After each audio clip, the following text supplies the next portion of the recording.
Pfizer CEO, we're targeted by a lot of dark organizations, and we're getting briefings from the CIA and the FBI. Take a listen to this. There was some fake news during this period of time about the vaccines, all sorts of conspiracy theories. How did you deal with that, and how did you navigate that, and where do you feel the primary source of this sort of fake news was? How damaging was this to us? I'm afraid it was quite a lot damaging, and there was, particularly with us, we were targeted by a lot of, let's say, dark organizations that you don't really know the ownership. You suspect that there are some countries behind. We were getting a lot of briefings from CIA, from FBI about attacks that may happen to us, cyber attacks, I mean, but also about the spread of misinformation. So he goes on to say that people who are spreading misinformation about their very, very precious Eucharistic product, their jabs, they're criminals. They're criminals, and they're getting a lot of briefings from the CIA and the FBI that there may be cyber attacks coming their way. Store all of this in the back of your mind. Store all of it in the back of your mind. They say cyber attacks are coming. Then you get this from NBC News.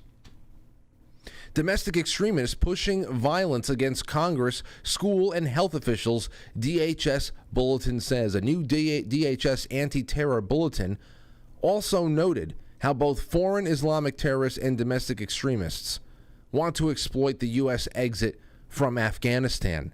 They want to exploit it. Oh, somebody exploited the exit from Afghanistan. There was a major tens of billions of dollars transfer of military equipment, piles of cash, and an extremely ready-to-go heroin business.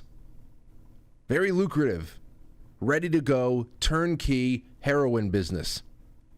Yeah, it's been exploited all right. Domestic extremists continue to exploit false narratives to promote violence online, calling for attacks on members of Congress and public health and school officials, even as they share information about how to build bombs, according to new intelligence bulletin by the Department of Homeland Security, and paints a picture of persistent danger. So we have inflation through the roof. Gas prices are skyrocketing. Fake presidents' approval ratings are tanking, and we know that they're much lower than that. The Democrats were embarrassed on election night last week. And of course, the white nationalists are aiming to burn down several Reichstag buildings now. That's it. People are looking at government and all of its extensions with a lot more of a I don't know, distrustful eye. And what do you know?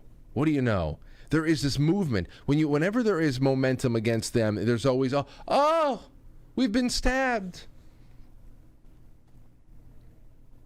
Just like how it was just impressive timing. Very impressive timing of the FBI's plot to kidnap Gretchen Whitmer right before the 2020 election. Very impressive timing. Nobody needed to kidnap Gretchen Whitmer. She was very, very unpopular. She was just rebuked by her own Supreme Court. And then, of course, this happens. And you want to know something? Since I'm jumping into the conspiracy end of the pool here, it's been a pretty quiet hurricane season, hasn't it? Pretty quiet.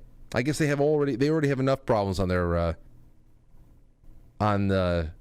plate with this zombie that they're parading around the world right now, crapping in his pants.